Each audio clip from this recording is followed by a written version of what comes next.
had a guy last time coming to the hospital with a knife wound in his neck and he was bleeding out. He was only a 15-year-old boy. So we fixed it, patched him up, stitched up the bleeding vessels, and 2 days later he walked out of hospital.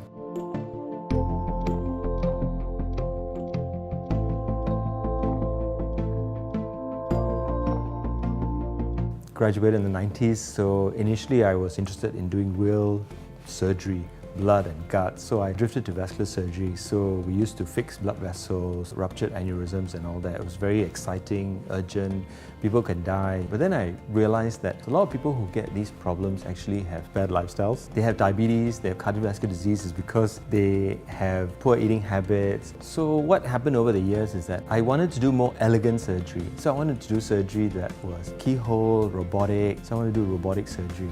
So when I went away overseas to train, I was in France and one of my seniors was sharing his data on bariatric surgery, which is actually weight loss surgery. And he was talking about how when people who are obese, they lose weight, they lose the excess body fat they're carrying, their insulin resistance improves and therefore the diabetes improves. And a lot of people actually can cut down medication or even stop medication. And I thought, that's quite interesting. And then when I went to the diabetes doctors, they obviously heard about it and they said, but we don't have any surgeon who wants to do this kind of surgery.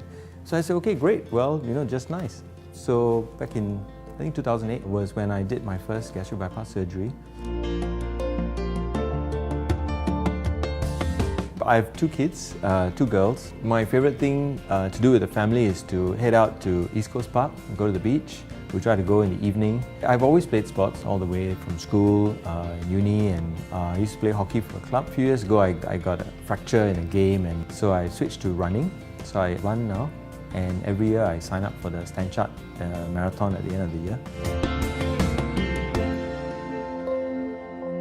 Weight is not something you can decide for yourself. You can't decide what your body temperature should be, or what your heart rate should be, or what your blood pressure should be. Some of these things are actually vital functions in the body that are controlled automatically.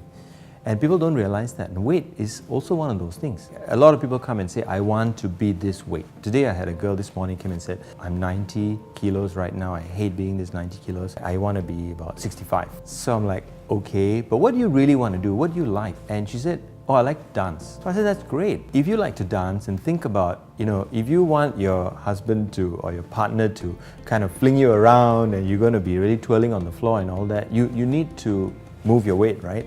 But in doing that, spending more time dancing, training, your body will adjust. So for example, when you go for lunch later, if you had to go for dance class after that, would you eat a huge meal?